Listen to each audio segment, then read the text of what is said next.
everybody. Welcome to the Monday, April 14th regular meeting of the Jamaica Selectboard. It is 7 o'clock. First, I will call for any late additions to the agenda, please. Not necessarily an addition, but we messed up when Gary and a few others from V-Trans are here to do a presentation on the design alternatives, and I had on the schedule, but then I saw the update on Depot Street. It's really expanded agenda item as opposed to an addition. Oh, okay. And I'd like to add that and see if we can bump that up in the list because those guys are on it. Sure. Yep. Testing and designs. Yeah.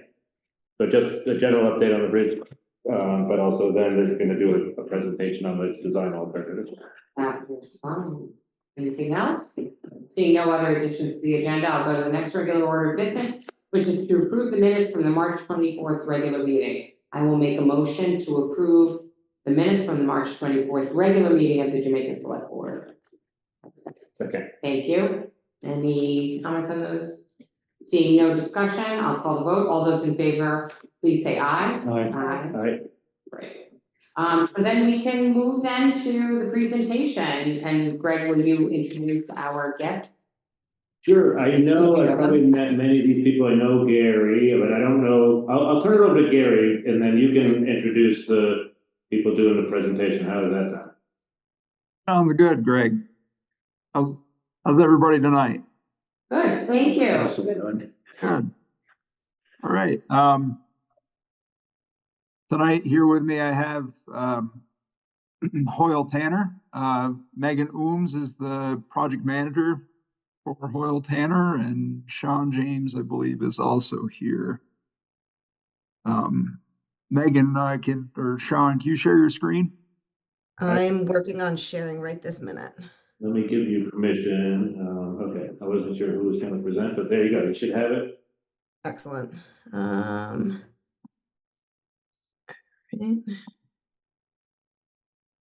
Here and all right.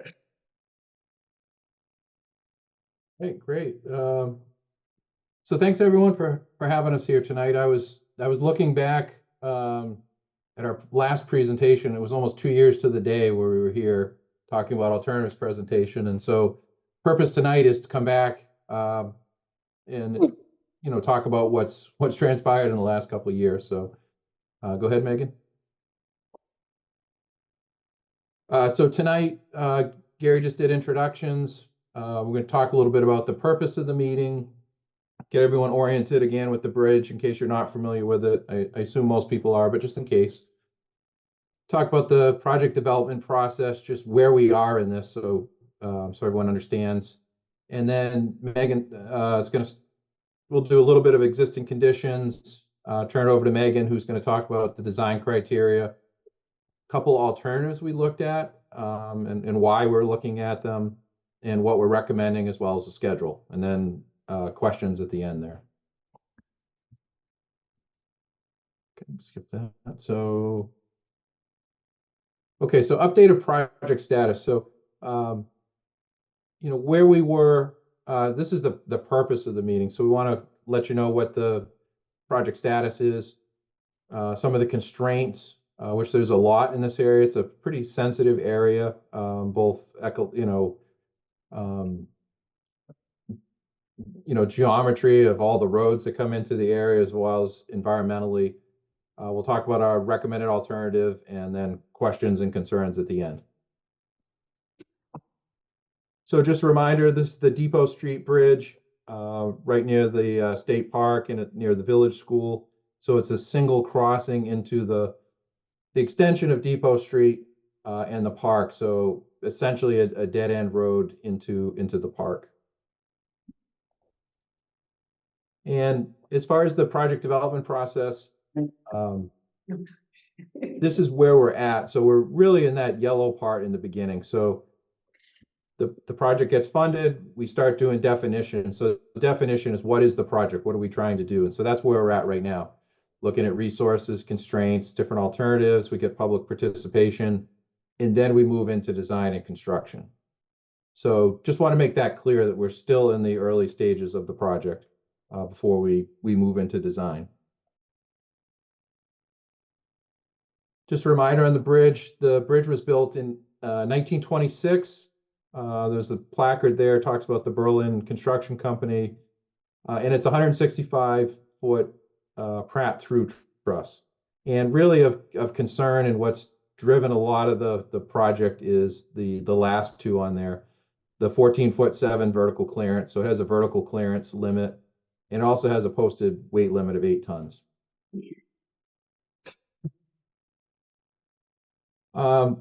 This is a little bit more, and again, we'll have the slides available for everyone, so I'm not going to read everything. The key points here is that it is meets requirements for the National Register of Historic Places. So therefore, the project that has any project that has federal funding gets special treatment or special review, which this one does. And it's covered by VTrans has a historic bridge agreement, which basically says if you're going to change the use, i.e. change it into a different type of bridge or take it down, that you need to do some additional review and agreements. Okay, next slide. And this is just a elevation view looking, I think this is looking upstream. So kind of on the tops, idealized how we draw it in the engineering drawings, but then the view down below, just showing the truss structure. And the truss generally is in pretty good condition, with the exception of the floor. So the floor, the stringers in that part, and Megan will talk a little bit about that, is where it's needs some attention. And then this next slide, again, the important thing here, this is just looking through the bridge, is really that 14'7" vertical clearance. There has been some collisions or impact up at the top racing there. But again, that's what's driving a lot of this. You have a historic structure that's got a weight posting and a vertical clearance. So really, all that information is just was kind of going through it quickly, but hopefully none of that's new. We get a little more background, and then Megan's going to take over, and we'll get into a little bit more of the new information for tonight.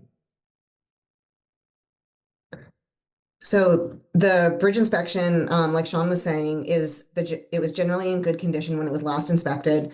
Most of it was rated a 6 or satisfactory. The deck, the superstructure, the substructure was all rated satisfactory. The channel condition is rated 8 or very good. This is on a 2-year inspection cycle, so the next anticipated inspection is October 2025. So that's upcoming in a couple months here. One of the other things that was done in addition to the bridge inspection is a resource ID that was completed back in 2019.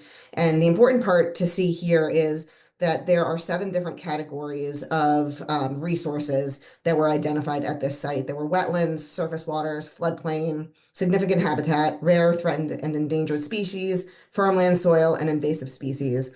And that's going to come into play later on when I talk about resources a little more. The important part is just to note how many different resources we're dealing with at the site.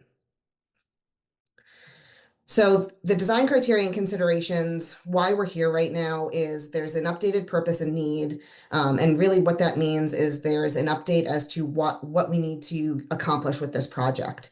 And there are a couple things that came out of that. The U.S. Army Corps of Engineers has indicated they need access to Ball Mountain Dam, this is the main access point. As Sean had mentioned, it's a dead-end road, so the U.S. Army Corps of Engineers needs access to the dam for construction and maintenance. And the State Parks Department of Forest needs access to the Jamaica State Park for construction projects that are upcoming. And again, State Park, this was the main and only access through this bridge. So that was an update that has changed since the last time we came and spoke with you guys. Another big change related to one of the previous slides was time of year and in-water work restrictions. So time of year and in-water work restrictions really ties into all of those environmental resources that I mentioned, that there's 7 different classifications. And what that comes down to is that the contractor has between June 1st and October 1st to do any of the work in the water, whether that's temporary work or permanent construction, that's the time frame they have. So it's a very short time frame that will impact the construction schedule and construction just constructability. The other thing was that this plays into the constructability aspect. So the average daily traffic is up here and noted. That really hasn't changed significantly. We have updated numbers for 2043, but not a significant change there. The real change is the constructability because of this in-water work restriction that we have. Some of the things that we need to consider is the east side access. How are we going to get construction equipment across to the east side? Sean had mentioned that there is an 8-ton weight restriction on the existing bridge, and there's also the vertical clearance issue.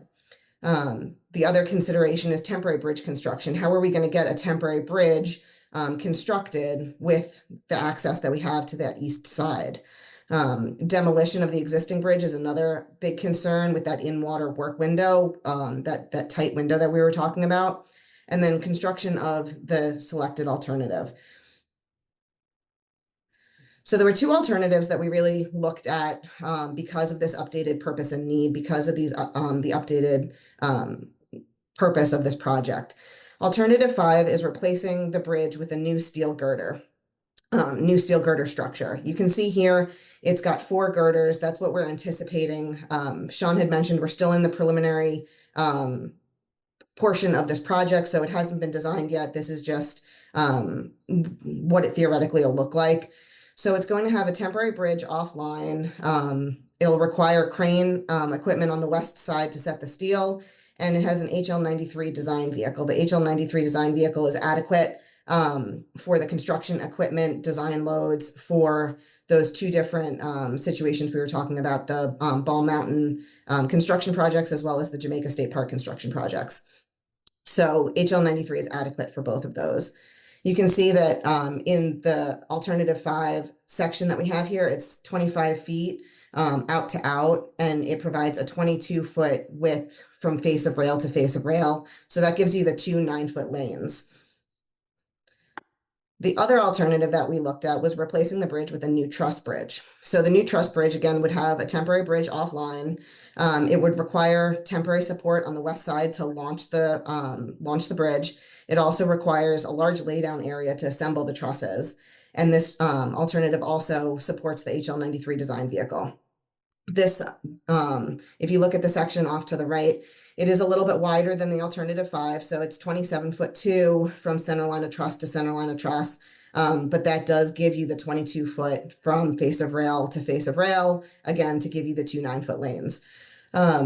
So one of the things to note between these 2 alternatives is maintenance. So one of the things on the truss is that there's a lot more maintenance cost as far as cleaning the structure, painting the structure, things of that sort. So that's something to keep in the back of your mind.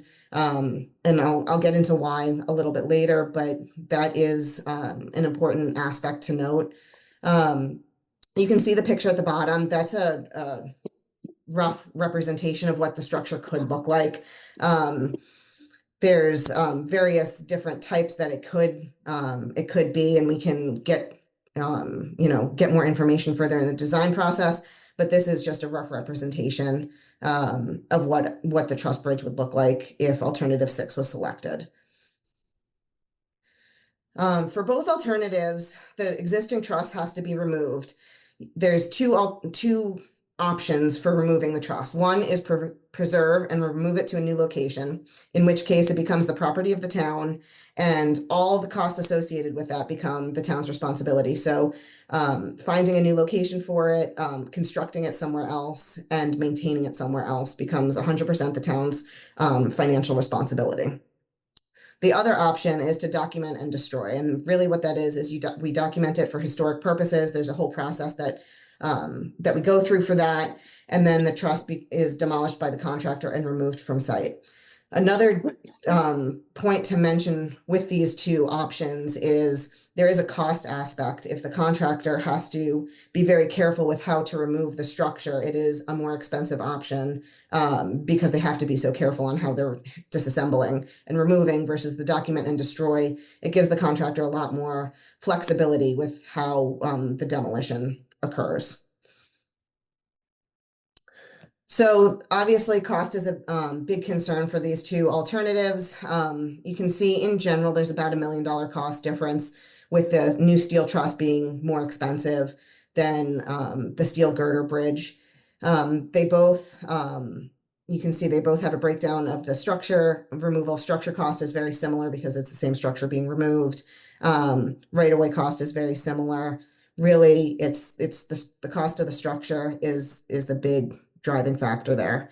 I'll get into town breakdown costs on another slide, but I wanted to mention here, the town's share is a portion of, the preliminary engineering and right-of-way, as well as maintenance costs. So this is where it goes back into, when I had mentioned alternative 6 does have higher maintenance costs. So that's something to consider. Recommended alternative 5 is what we are recommending for many reasons. From a cost perspective, it is less expensive. It's less expensive for the town, including those maintenance costs, and it's less expensive to construct overall. So generally, it is a less expensive option. There's more fabricator options, which makes it more competitive pricing and leads into that less expensive situation. Maintenance of traffic, it's a more desirable situation. There's less staging space required on site. There's more space between the existing structure and the proposed structure, which really helps in constructability. It's really a tight site to work in. And because that proposed truss option was wider than the proposed girder option, it just gives us more space to work, or the contractor more space to work. It also provides the same level of service as the truss bridge, so there's no downside as far as level of service. And it's going to have a temporary bridge offline for the maintenance of traffic, for detouring the traffic around, so there's not going to be an offsite detour. And this gives you a visualization of what I was talking about. You can see up to the north, that's where the temporary bridge is proposed. And just to the south is the existing structure. And you can see they're pretty tight together. There's not a lot of space there. That's why one of the benefits of having the girder bridge being slightly narrower gives you a little bit more space between the two structures, and that really helps in constructability. So the preliminary project schedule, right now, we're aiming for construction start in 2027. The total project cost estimate is just over $7 million, with the town share about $153,000. You can see here that we're in the amended scoping report phase that's due April 2025. Then we'll be moving into preliminary plans in the fall of 2025, followed by final plans in the fall of 2026, and then contract plans fall of 2027. Advertised construction, that's to be determined, but again, aiming for 2027. Wait, before you go on, you have a total project cost there. Which alternative does that assume? And this is for alternative 5, the steel girder bridge. Just making sure. Yep. And also, so steel girder bridge and removal and disposition of the existing bridge? I'm sorry, say that one more time. So alternative 5, I'm sorry, I'm a little far away from this slide, is the steel girder bridge for the bridge, and also not preserving the existing bridge, but instead removing and disposing of it. Correct, that was the assumption. Okay, thank you. I'm going to turn this over to Gary to talk about the finance and maintenance agreement. Excellent. Thanks, Megan. So the finance and maintenance agreement, under the rehabilitation alternative, we had executed an agreement between V-Trans and the town of Jamaica for that rehabilitation alternative, which was 80% federal, 15% state, 5% town, and 0% for preliminary engineering right away, and then for construction, it was 100% federal. So under this proposed alternative 5 recommendation, we would need to amend the finance and maintenance agreement. The the federal, state, town split for scoping and right away would have to be 80% federal, 10% state, and 10% town. But construction is still going to remain to be 100% federally funded.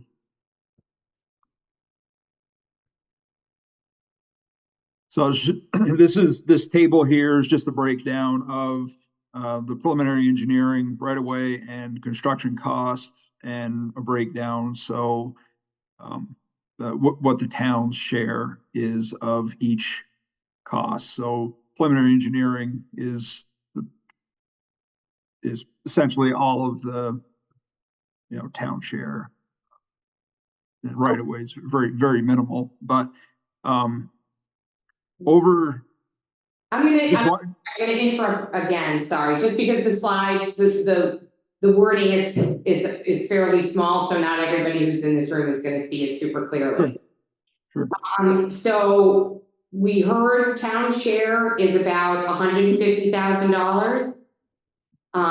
And that is 10% of it sounds like 150,000 is what is our share of the design and build, but does not include any cost of ongoing maintenance. Is that correct? That's correct. So maintenance costs are of a town-owned asset are 100% the town's responsibility for any town or any municipally owned structure. Okay, thank you. And then if you could include in your talk, if you don't already have it, are there any other options for grant money, and Greg may know this already, to help us reduce the 150,000? I'm not aware of any right now. I know that if the town does expend any money on this project, then it can be deducted from the total town share. For instance, if, for example, there's some town property that's going to need to be used for the project, that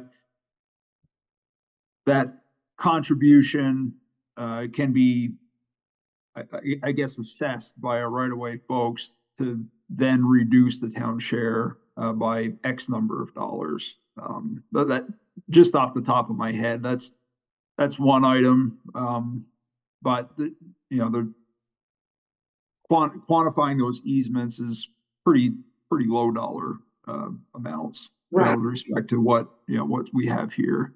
Right. So your point is that the 150 and change is a cap, regardless of how we spend the money, but we're now out of pocket more than that. But the reason I'm just reacting because that number had been much smaller 2 years ago. I think we got down to something like 40,000 is what's sticking in my mind, through grants and other, just with the cost share. So it's, I don't know, the number got much higher. Right. Less expensive project previously. Oh, because we were maintaining the existing bridge. And it was a 5% share versus 10% because there was an incentive, so to speak, to retrofit the old one. Right, but the driver behind us facing the fact that we have to replace the bridge entirely is not town. It's Army Corps of Engineers and State Park. So I mean, I'm kind of taking a municipal offense at finding ourselves at 3x what we thought we were going to have to spend as a town, and we're not the driver. So I'm just throwing that out there. And losing the look, right? It's not gonna look this. Right, I mean, I'm focusing on dollars right now, but I hear you. That's part of it, that was Right. part of the decision, but. Right. Right, yeah. Right? So just to provide a little perspective, this project construction being funded 100% is a pretty significant opportunity for the town, since the traditional share for construction would also be 10% if for any other structure. But this structure was selected to be part of the IIJA funding. Well, If So we it's, take 10% of $7 million to change, whatever it is, we'd have to Right. go a bond vote, and the chances are, the answer by the town would have been no. but it's So, I mean, 150,000 is a lot better than 900,000. I guess it's, it wouldn't you know, it's, count. but anyway, it's, Yeah. it's a good opportunity, nonetheless, but, I hear you, I hear you. Okay, thank you, I appreciate you letting me interrupt. no worries. So, just to be upfront, you know, these cost estimates over the past several years have varied quite a lot due to,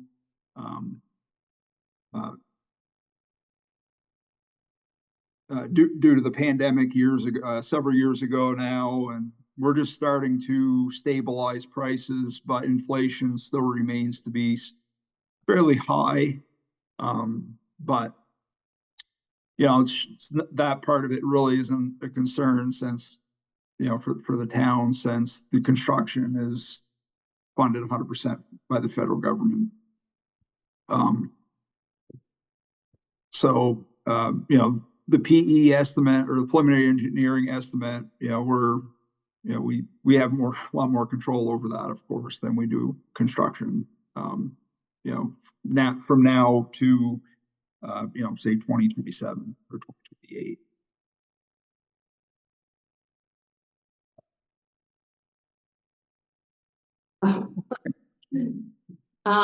So those are the last slides. Yes. Yep. Correct. Okay. So I've already asked some questions and looking to the group here. Any other? Not dead end. Right. Yeah, I would just like to weigh in and say, it's not a dead end at the state park. There are certainly 4 houses past the state park. Mine being one, and my family of 5, and so let's not just forget about those 4 families that live back there, please.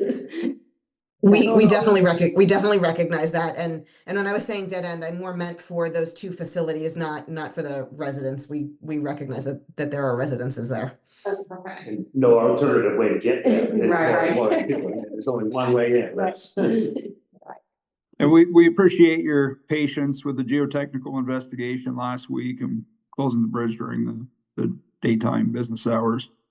Do you have any, are there any results from that testing yet? I'll defer to Hoyle Tanner if they could share. Yeah, I can cover that. Gary, you had asked for the boring logs, and we'll have those in a couple days. Basically, what we found was no surprises. So there's a lot of rocks, cobbles, boulders under there. So what really the information we're trying to find is whether we would use piles, which is a deep foundation, or just like a spread footing type. And basically what we found was most likely the replacement bridge would be on like a spread footing. So that's the information we were trying to make sure there's no ledge down there, clay, things that would be, you know, costly or not good to build on. So we have good results from both sides now for design. I'm gonna raise my hand again. Sticking on the topic of money, so when we look at, assuming the project proceeds as, in accordance with alternative 5, over what period of time would the town share be paid out? And how predictable would that be? So in other words, we have to we'd have to budget it. And the budget would have to be approved, of course, by the citizens of the town. Would you be able to kind of give us a relatively good estimate of the anticipated costs in each year, and roughly when and how much would be incurred in each year? And if you can't answer the question, I get it, but whatever you could tell us about that. Sure. I could break that down a little bit. So when we like say we're starting at the very beginning, you know, we solicit a consultant for design, we get a scope and fee, you know, we develop our preliminary engineering costs, you know, we come to this meeting, I develop what they call a spending profile for our annualized budget for our state fiscal year budgeting. So as part of that budget, I'll have an annual breakdown of anticipated expenditures for the project. And generally, how that's billed out is once we have an executed finance and maintenance agreement, the town will be billed on a monthly basis. And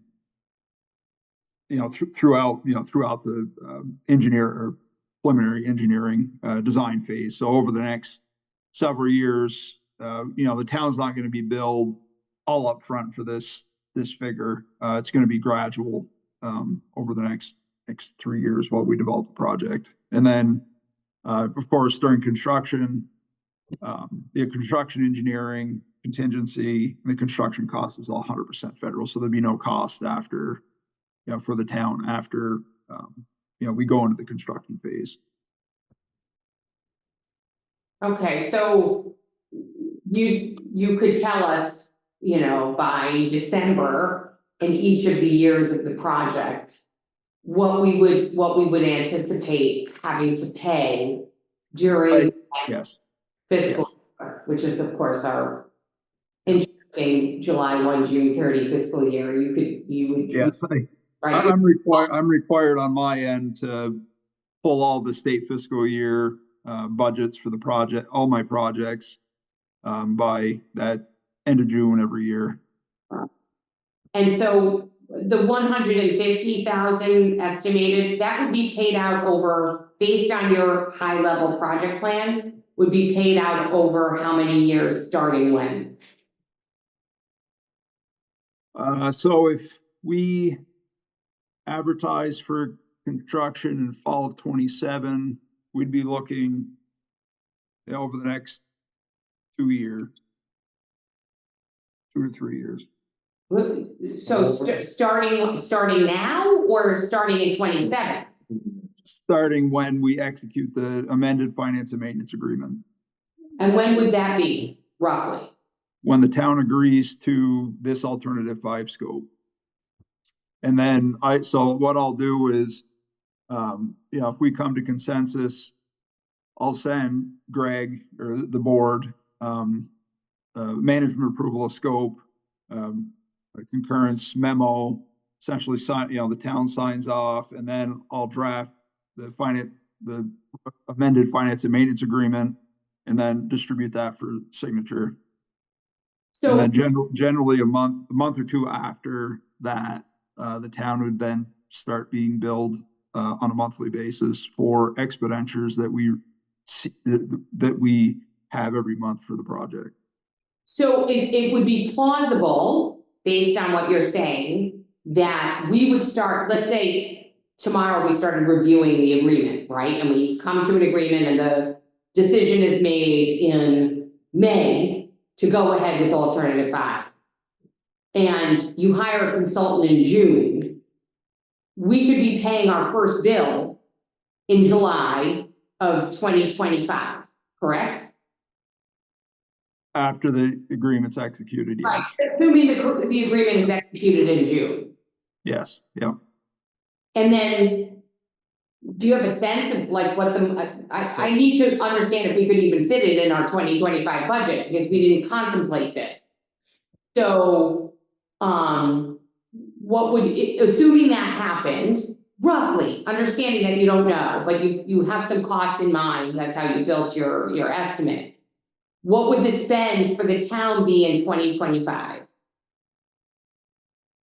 I can follow up. I can follow up with some figures if that'd be most helpful. Absolutely, that would be wonderful. If you could tell us, like, just assuming we literally sign the finance and maintenance agreement in June, what would the fiscal year spend for the town of Jamaica be for the 25-26 year, the 26-27 year, maybe the 28-29, just so that we would know?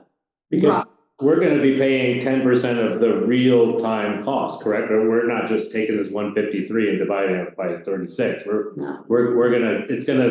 I imagine it's gonna ramp up at the cost would be more toward the end of these Right. 3 years. So like Jessica was saying, I mean, the first year may be quite minimal, and then we're still even not sure that would, I mean, are we on the right construction schedule? I mean, we're gonna pay 3 years of design, and the bridge might be 5 years away still? Is that a possibility? I mean, that we're But that sounds right. upping this way up front? That, the construction, years for a lot of projects as of late have been pushed, to upwards of 2030. We don't know, this one's still slated for, we're targeting 2027, 28, but, there's potential that, the fiscally constrained budget and the rising cost of other projects require this project to be pushed out a year or something along those lines, or two. But that's on a like a STIP or state transportation improvement program level. They make those prioritization decisions.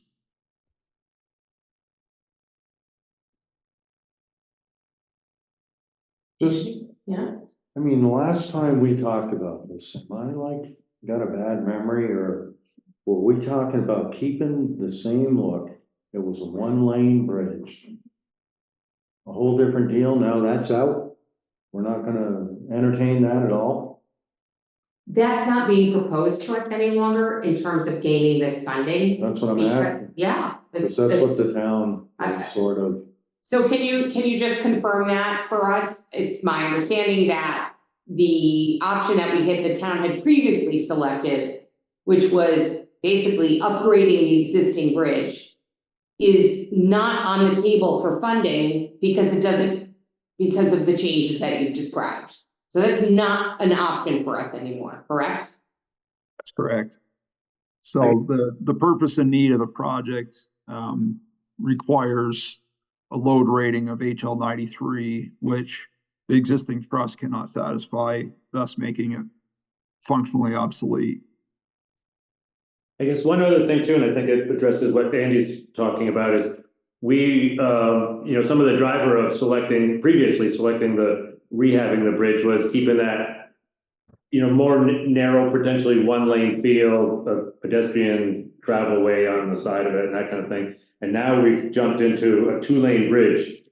I know they're narrow lanes and it's only 22 feet wide. That's technically only 1 lane, but how is that being driven by these new standards? I mean, is there a set width that's required to meet the requirements of the Army Corps or the state park? I mean, is there a number that they said it has to be 22 feet, or can this be scaled down?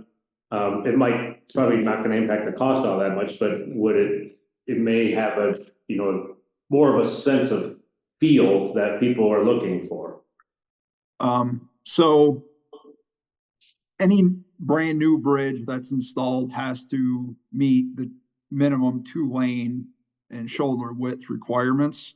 However, the town may elect to have it striped as a 1-lane bridge with wider shoulders.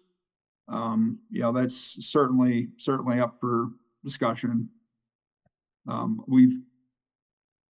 had one, or I know of one town project where the town wanted, it was a narrow bridge.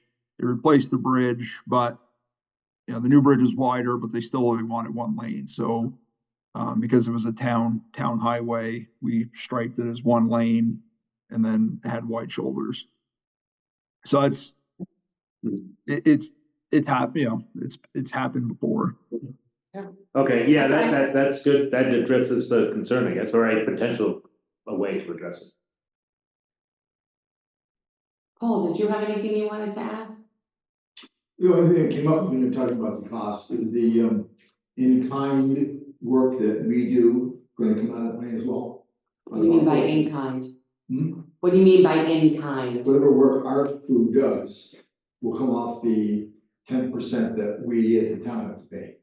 Historically, whatever we have, any work that was done by our guys would be in kind deducted from our 100%. I don't see any of our guys. I don't doing see our it. guys participating in the construction piece at all. We're not paying anything for construction, so it won't matter. Right, construction is 100% federal. It's the lead up that we're paying 10%. Understood. That holds up, right? Yeah, now we'll need, yeah, that's maintenance, and then we're 100% responsible. Yeah, but good question. Thank you, Paul. Just one other thing, I know, sounds like we're gonna lose it, but part of talking about rehabbing that bridge was the way that bridge looks now was part of the allure to going to the Jamaica State, or the aesthetics, or, you know, that old bridge. You know, that park sometimes rates as the #1 park in Jamaica, and that's why I think it had a little weight on why we were deciding on maybe trying to keep that look, but Yes. we understand the Army Corps is having some meetings, I think we got one this week. I think it's a little more than a coincidence, but what is that weight, that how much tonnage is that? But The alternative bridge. What will that hold for weight? That's your standard like tractor trailer type truck or like camper vehicle, you know, that's kind of the vehicle so it's your highway loading that you'll see, but it does campers and similar loading. What about Army Corps equipment? Are they gonna go across that bridge? They'll need to be within the weight rating of the bridge that's designated. And the Army Corps is obviously participating. They're giving you input, correct? They've given you their minimums that they're looking for, no? So There is, yep, sorry, go ahead. no, I was just gonna say that there is ongoing coordination and Gary can probably speak to that a little bit more, but there is ongoing coordination. Yep. The Army Corps expressed concerns with the overhead limitations of like a through truss. And they were satisfied with the width that we had proposed, but their primary concern was the overhead constraints of another type through truss type structure. Perhaps Hoyle, Hoyle Tanner can look into other truss alternatives that may be more cosmetically pleasing if that's the direction the town really would like to go. But that'd be more expensive for construction and maintenance in the future of that structure.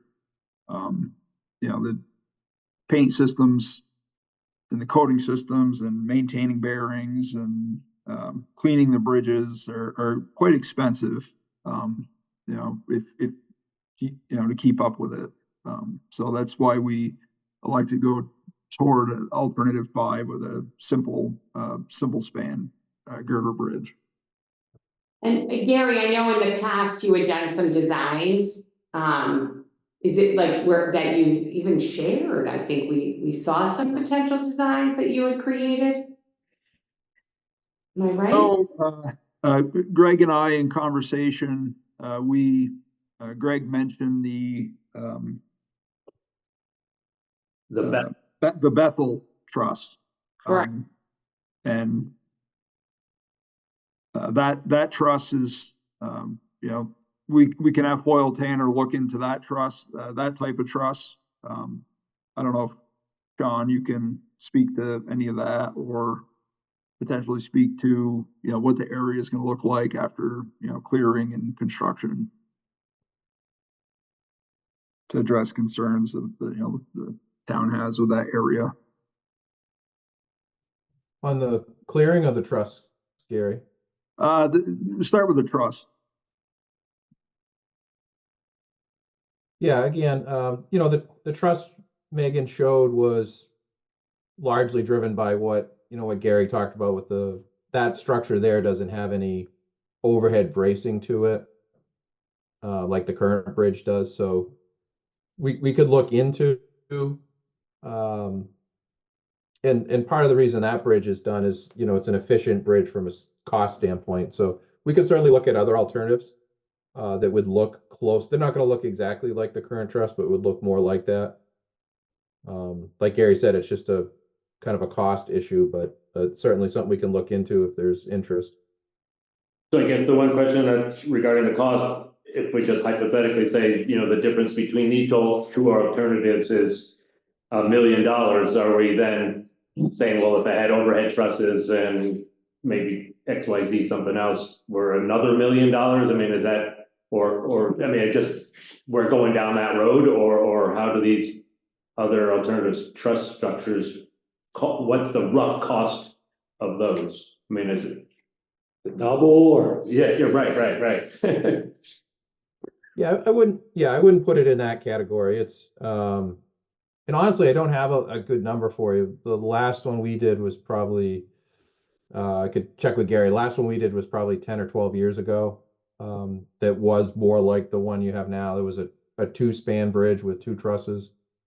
I don't think it's double, but I can't give you an exact number. That's part of this alternative analysis too. I mean, we could, you know, look at that and add it in.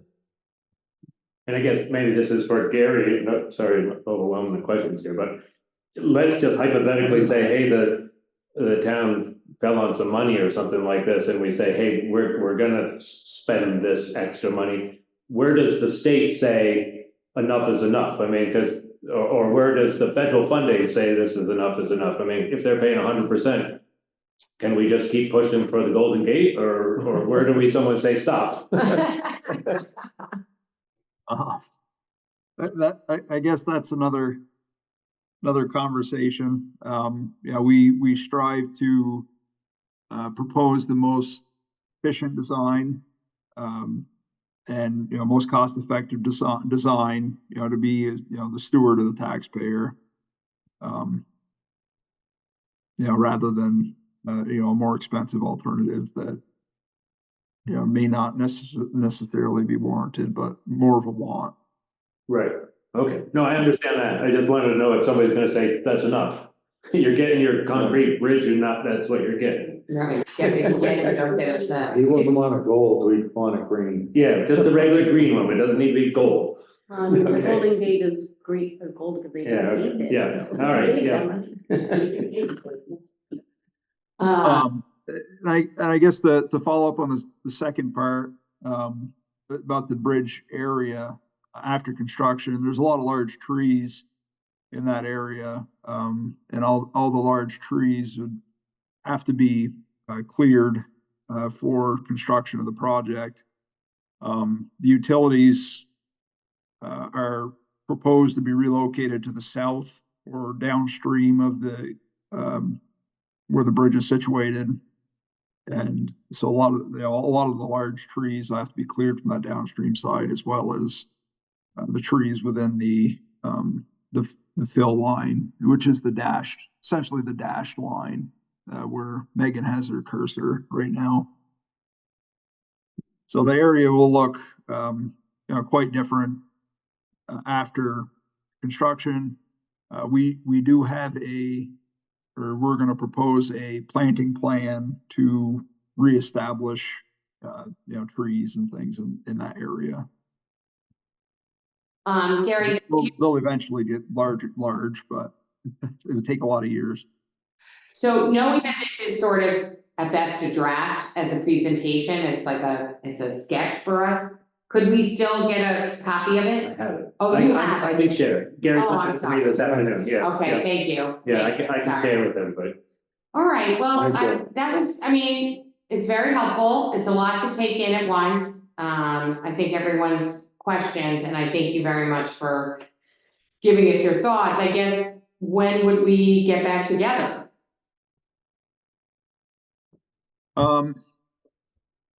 So if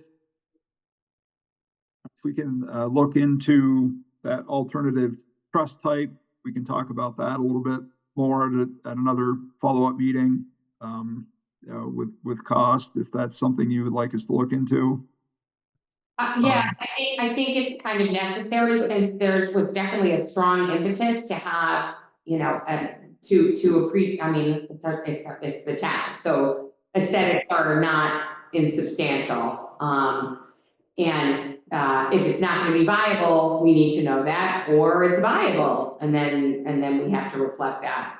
So I'm just sort of thinking, if we wanna kind of keep the project going along, and knowing that the board meets regularly at regular meetings, the second and fourth Monday of every month, when would you wanna come back on the agenda?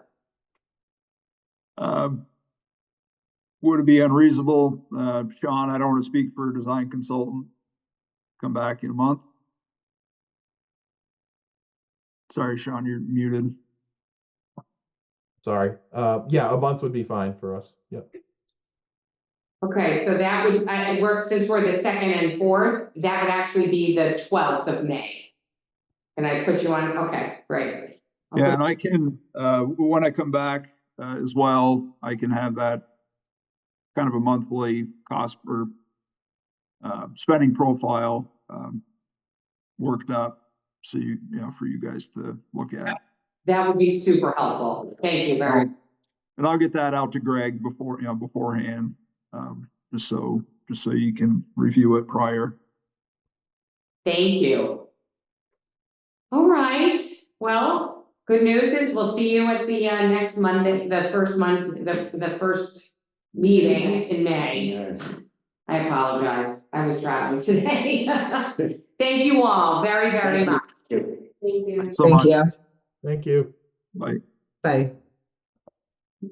All right, so I'm gonna move quickly into the remaining items on the agenda.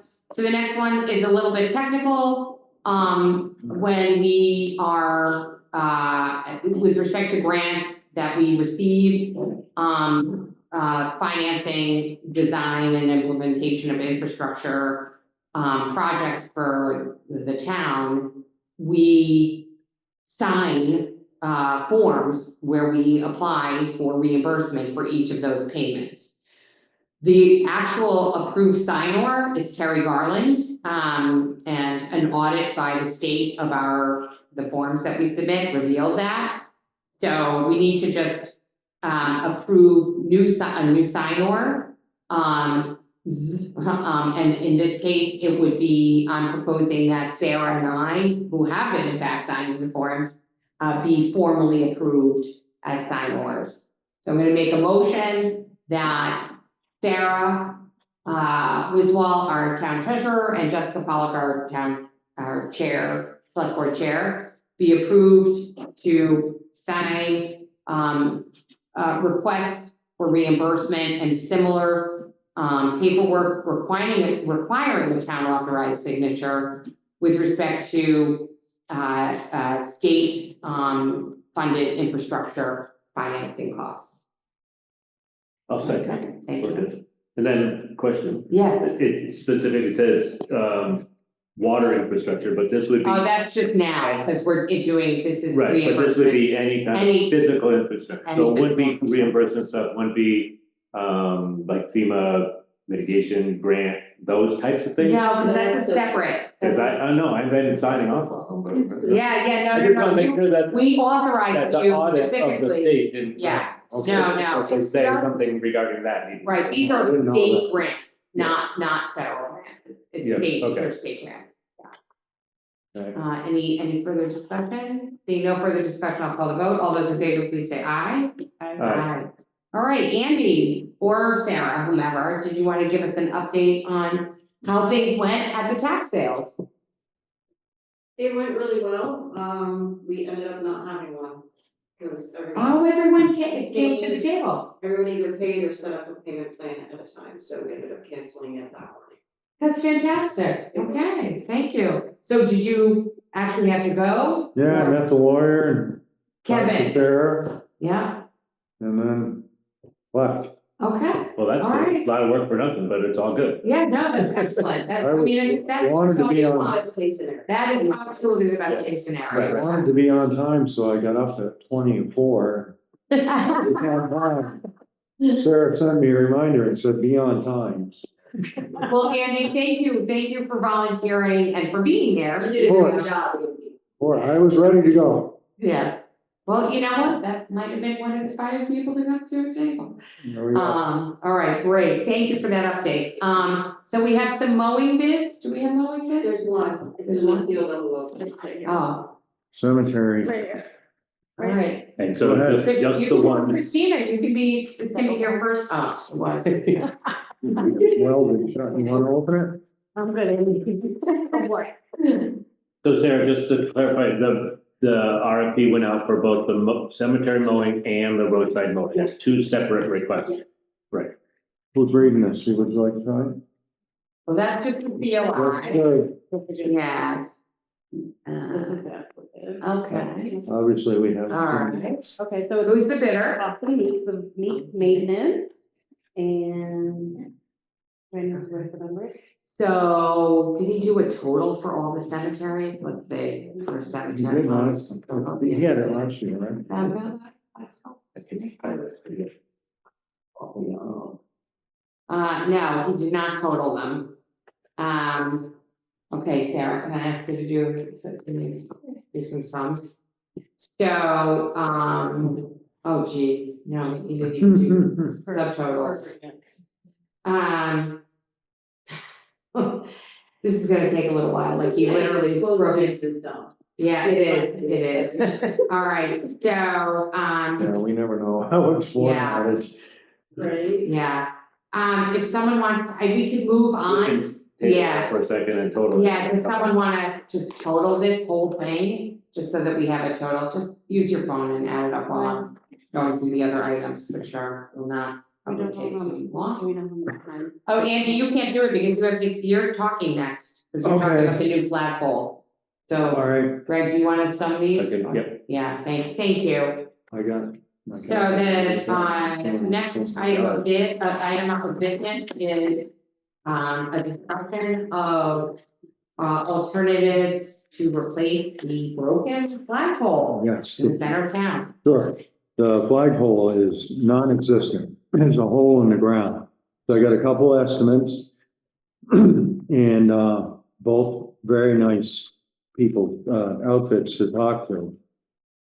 And I'll go with SV Signs first from, Williston, Vermont. So they sent me, I had to push for this a little bit harder, or I would have had this last meeting. So they wanted to give us, I asked for a 20-foot pole. They said they could do a 25-foot external residential fiberglass flagpole with a 4 1/4 bottom diameter, 2 3/4 top, gold ball on top, fittings, a flash collar. I won't bore you with the rest. The internal chain or whatever? I'll get to that. I was thinking that might not be such a good idea, but, Oh. so then there was a 25-foot commercial flagpole. That was a little bit more money. A little bit more rugged. I thought it was kind of overkill for where we're putting it. There's some wires up there, 25 feet. The flash collar. Installation of pole option in new footing. Both of these, they were gonna put a new cement footing in, or a cement footing, as there is none. Labor and materials. So this one, without reading the rest of it, is 5,128, and they said they could come down in a couple weeks. So, and part of that, she And that told was me. commercial what? Commercial? Yeah, well, the two aren't far off, but that's what I was a little confused about, and I called her and she said regardless, either one, it was gonna be that much. It's gonna be about 5,100. It's gonna be 5,128, and even though this one was a little less. So the other guy, Patriot Flags, a little closer, Swansea, New Hampshire. I'll just read it. The installation of a 20-foot, commercial grade white fiberglass flagpole, complete with all equipment, hardware, and furnishings. That'd be an exterior rope for proper placement where we want it. Supreme, oh yeah, this didn't come with a flag either. That was gonna be extra. No flag and no light. Oh. I forgot to tell you That's the that. first one? Yeah, the flag was gonna be like a lot, another expense. So this one comes with a Supreme nylon flag, size of our choice, included with install. So they did offer the external rope on the outside, $1,975. The internal, they call it a halyard rope on the inside. They're both called that for $2,350. That's just for the roof. For the interior. No, that's for everything. That's Oh. just for that option that brings the pole up to that. So what was 1975? That's what it, That's what's on the inside, right? And so, Interior roof is 2,300. so yeah, so I guess those are the two prices, 1975 and 2,350. Also, a 10-inch top mount disc solar light for $150 at the time of installation. So I told them we would probably want to do that, but I'm pretty sure that goes on top of, if we want the rope on the inside, $1,975 plus the $150, so you know, you're still just a little over $2,000. And they'll come up, install it where we want it.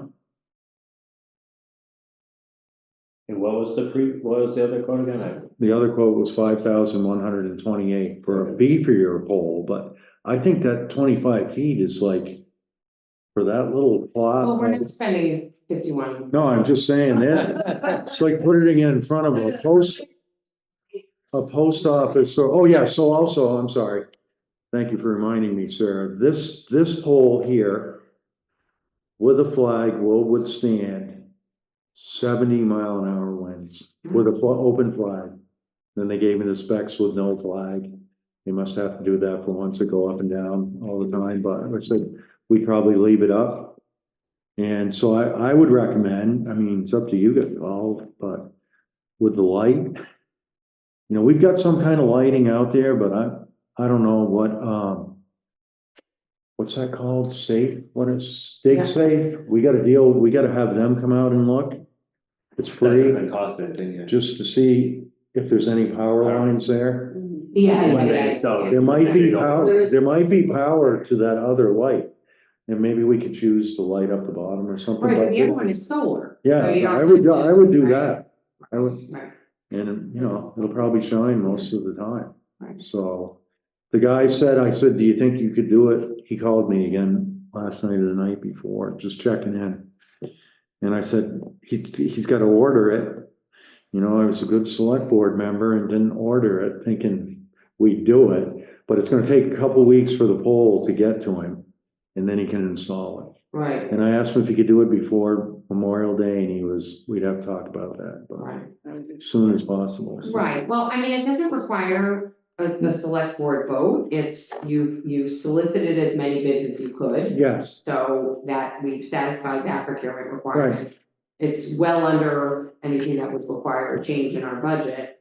Right, but I didn't want to order. have No, him I order hear the you, I hear pole. you. I did want to, but. I mean, I thought that one of the benefits of the interior halyard is since we don't raise and lower the flag every Right. day, it's just a better design to have the halyard on the interior. Okay, And if we're talking about the difference of, $200, basically, yeah, a little bit more now. yeah, but it was 150 with the light, so like. And he tried to tell me that both will last just as long, but it Oh, makes sense that the rope. I would, it works the same way, it's just covered. right. It's gonna be easier to replace that on the outside though. I thought the answer, I thought he said it's It's easier either way. either way, it's equally, yeah. The hook for that is, it's theft proof, you can lock the little door, so no one can Right. borrow your flag. Yes, nobody can steal your flag. It's That's just, basically what it, or if teenagers, Right. decide to engage in some. we don't wanna give mischief. any other ideas on camera. Why someone would want that flag, Buys a new one, hang it up. but if you, Being a formal vote, I'm fine with the $2,300 Yeah, option. I- Everyone, No, okay. You gonna make a motion or no? We don't need It's a to. procurement, it's a regular It's a purchase. regular procurement Right, purchase, right, yeah. but thank you for the. Yeah, Yeah. thank you, Andy, for You're your, welcome. lot of work. I learned Right, a for just lot like- about flagpole So- installation. Yeah, so I would just go ahead and. So I think I take the just, order. Karen said something about meeting with her for the placement and when that other memorial Civil War thing might go in, but I'll figure. Yeah, I mean, that's, yeah, when the time comes. Figure it out, Yeah. and I'll tell this guy to order it in the morning. All right. So Greg, did you do the I got math? those if we're ready. Thank you for your complicated math. Okay. Yeah, All right, That's so, what we're looking at? so we've received the one bid, the total of all, he's broken it down by cemetery, so the total is 5 or 7 cemeteries, and he's also included, the ball field and 6 additional hours for miscellaneous cleanup kind of work, extra jobs, Mhm. blowdowns, whatnot. So the total comes to $4,610. I have a question though, but it just looked like he said per mow for the center line. Right, so you could add. how I'm many wondering rows how are many. per- Oh, right, per right. Season. Mowing per time. Yeah. It's very low. Yeah, that's really low, that's why. Because it's only including one mowing. Right, and he mows every 3 Each weeks. one's different. Each one's Wow. loaded different amount of time, Of of course. course, because that's how we do things. Oh my God. But I can't imagine this one, the Pleasant View says mowing per time, $500. It's $500 every time he mows. Yeah. Yeah. Yeah, and Yeah, everyone that's- does that one 8 times. So Yeah. there's. so that's. So there's not We enough. normally spend much more than $4,000. So there's not enough information on here for me to do a total. Right, It doesn't yeah. tell how You much, have to get the bid and do it from there. how many mows per Yeah. time. So I think, Okay, listen, yep, we sorry. have one bid, so I think we know where this is going. He's done it for the last 2 years. Right. It's pretty fair, right? Right, I'm gonna make a motion that we accept the one bid that we received, but that at the next meeting, we update the select board with the actual anticipated cost for the season. Mhm. And I apologize, I didn't read it, I just started Right. adding No, up. that's, But I don't think by worry. looking at it, the Right. numbers all. Thank you for doing the math. But the numbers all Wait, make can I have a sense second? when you. I Can I second have a it. second? No, Oh, we got any it. second, Yeah. sorry, okay. The numbers all seem reasonable, and it's just that you can't add up He doesn't. how many times he did this number. My brain all Yeah. summer. But, yeah, okay, well, I should know, I mean, it costs $100 to mow one in front of our shop, so. Now, and that's just cemetery, so he did not give us a bid for roadside, I guess. He does not do roadside. No. Oh, he doesn't, Yeah. but we're still thinking, are we thinking we're gonna go with, Well, right now, we're not sure that, Tommy wants to do it, his equipment got beat up pretty bad last year. right, The upside is that it was all done last year. A lot of this stuff was 2, 3 year, 4 Yeah. year cycles that are going on. So we're caught up, so to speak. There's always gonna be the grasses and the poison parsnips and whatnot, and we can do spot mows. I mean, if we didn't get a bid, we didn't get one. And right, previously, when we did get one, it was astronomical, so. right. There's still maybe a possibility that Tommy will do some spot mow too. I mean, he did it outside of his road crew Right. stuff with his own equipment. Right. All right, any further discussion on that? Just that, Please. like Greg said, we've gone 2 or 3 years, and a couple of times it did grow, it was getting a little high, but it depends how much it rains. Right, So, yeah, it's not the first, we've gone years. And we'll still be able to in-house address the problem spots. Right, I think it's what we did. Yeah. So, yeah, that's, So, do you mind if I call the vote? Okay. I'm gonna call the vote, all those in favor, please say aye. Aye. Great. All right, so we have some overweight permits, no. we should. right here. Oh, okay. Oh, look at Sarah's got her own folder. Oh, look at that, sassy folder. Wow, it looks like 1 o'clock in the That's morning when I was a kid. So we have 3 overweight permits. I will make a motion that we accept the 3 that include New England Quality Service Incorporated out of Rutland, the Dead River Company out of Brattleboro, and Coda out of Bellows Falls. I'll second the motion. Any discussion? Seeing none, all those in favor, please say aye. Aye. All right, liquor licenses, do those also have their No. sassy folder? Right here, Oh, nice the pink, pink one. pink goes with my shirt. Huh, I better do the, Thank you, Andy. okay, so First one. this is for second class license. Northern Sun Mercantile LLC, Okay, 9296 Vermont Route 30. I'll make a motion that we approve the second class license application for Northern Sun Mercantile. Second. Thank you. Any discussion? Seeing no discussion, all those in favor, please say aye. Aye. Okay, the next one looks like the same place. 9296 Route 30, Jamaica, Vermont. That's an outdoor consumption. Yeah. Yeah, okay, student name, wait a minute, what is this? Health license, food, lodging, license type, second class, Northern Sun Mercantile. Where does it say it's Is that the outside? second page of the one you were just reading? I don't think so, unless it's a cop, Oh, I think that's the second page, I'm sorry. right? Yeah. Yeah, I think it was. Yeah, just- Sorry about that, There you go. Yeah. okay, Yeah. how many are there, 3? I think there's 3. Okay, here's another one. Application for first class restaurant bar license. Nico Vega, That's what. That's how. P.O. Box 2066 South Londonderry.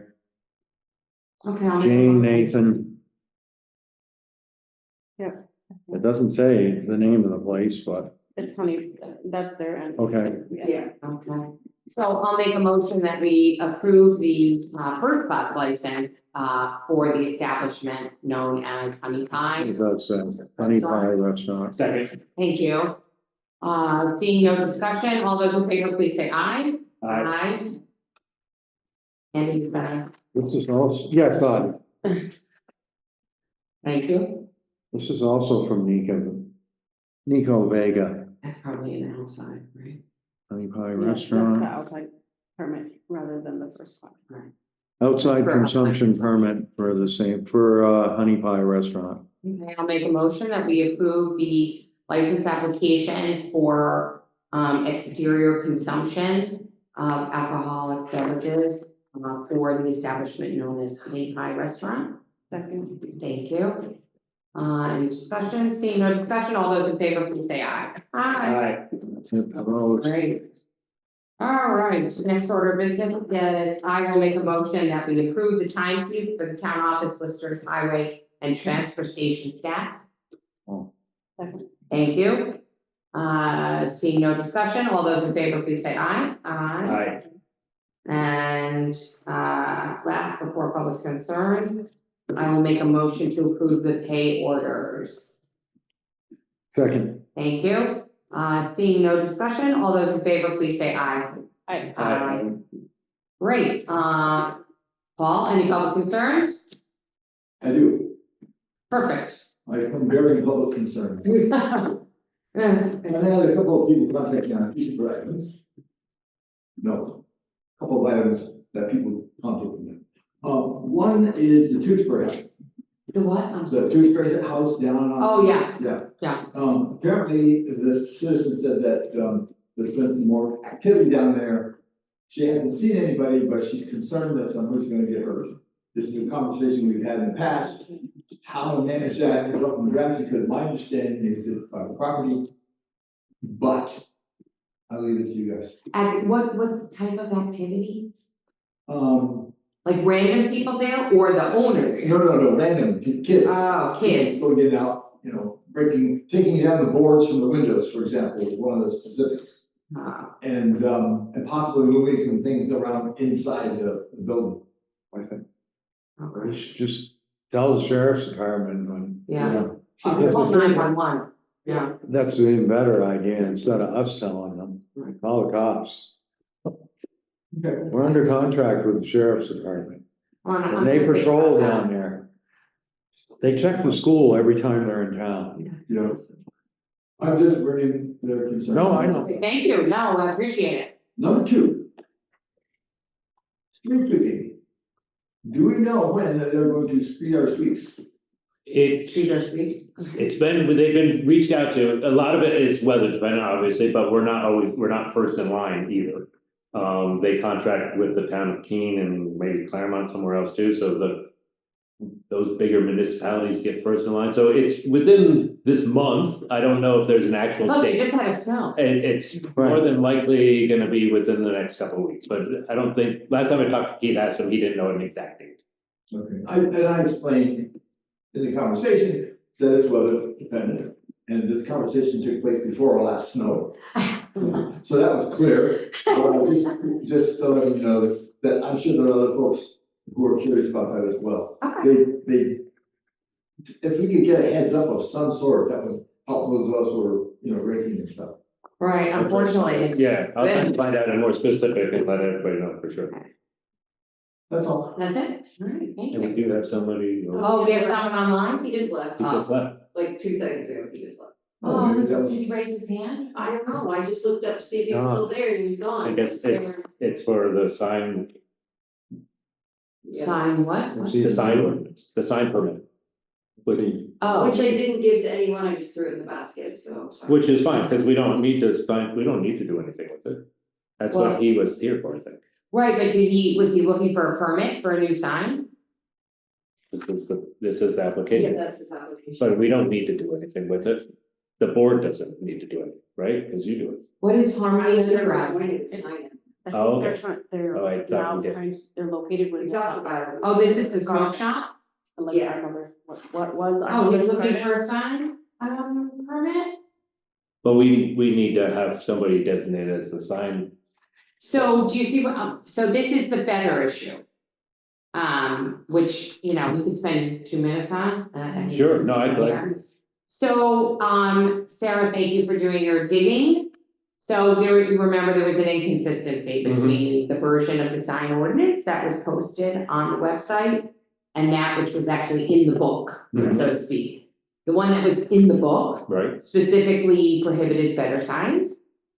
And then but the version that was on the website did not, it was silent as to feather signs. So Sarah, God bless her, she went back and she actually listened to the meeting. So Paul, you might remember this, I don't think no one, Andy would have been on the I board. was there. You were on the board. Yeah, So apparently, at the meeting, it was decided to remove the reference to a specific prohibition on feather signs. interesting, okay. And the thinking was that it was that perhaps the view contrary to feather signs was one that was deeply felt by the select board members, but not necessarily reflected a broader view of citizens of the town. What they. Not want. citizens, right, what the Yeah. town would have wanted. Right, Now, you know, here's what I struggled with that, right? It was an ordinance. So it then went through the rigorous process of publication and notice and comment period. So because it didn't include a prohibition on feather signs, we don't know how the town felt about it. I suppose people could have then raised, well, we want the feather sign restriction in there. but You know, they it had, could have they gone had either an way. open, there was a 60-day comment period. Right, But right. we can't assume everybody followed that and made comment to it, but right, That's what the law requires, Right, but right. that's what gives the folks in town the ability to raise a concern Right. and affect a change to the ordinance. So You know, it went through the process without the. without a prohibition on the Which feather is, signs. which is, It's the fine, same, which it's is- right, well- someone could have added it. yeah, You know, it's, what I struggle with that is that the one that was circulated for, you know, you mean in advance of the meeting, had the feather restriction in it. yeah, So it was only taken out of the meeting, that doesn't invalidate by any means the validity of, and the enforceability of the Right. ordinance as it stands. I'm just a little surprised because I do hear complaints from people generally about feather signs, it's kind of we have so little in the way of zoning. You know, so to have, taken that away, was. yeah, yeah, But this is where we are, so I mean, I could bring another ordinance to the board for consideration, which could include a prohibition on feather signs. I haven't worn this on this topic, so I'm kind of take this as a initiation of a discussion. Right, So I'm gonna ask everybody to kind of take this under advisement, each of you individually, and kind of think about it. And, you know, is there enough of a design? It's not that complicated to do this process. I mean, I could easily I just think to amend the last to a ordinance. broader point, I think the sign ordinance does need to be looked at a little bit more intently again. Okay, And because it wasn't drafted, I can forward you some stuff that Yeah. Nick and I All talked that. about 5 years ago, 4 years ago, when I was still in the chair. We went okay, back and forth, and the suggestion was that we go back and we just make it strong. I mean, it's not invalid or anything right now. right, but it's just to difficult make to it- enforce. Make it I saw stronger, that make it myself. better, Yeah. more enforceable, and maybe at the same time tweak things that we agree or disagree with. I think that's a great idea. Yeah. So you'll forward Nick Lowe's correspondence? Yeah. Yeah, perfect. So that's great. Why don't let's just start a process and Right, at the next meeting, I will promise to come to the board with what are some of the legal concerns and practical concerns with the ordinance as it exists. Everybody can see it. It's posted on the website. But Sarah, if you have a Word version, I forget if you said you have a Word version. If not, I can convert it. I can convert it. I'll look for it. Yeah, I don't spend time on that, hon. If you can, you know, if I can download a PDF from the website, I'll convert it, okay? So I'm gonna convert it to a Word version, and then, you know, if there's, you know, if we're having thoughts and we wanna kind of, you know, improve it, Andy, watch that chair, I know, you're going very I'm on close. my last leg, Yeah, but one of your legs is up in the air right now. okay. Motion to adjourn. Motion to all adjourn. right, motion to adjourn. Okay, thank you.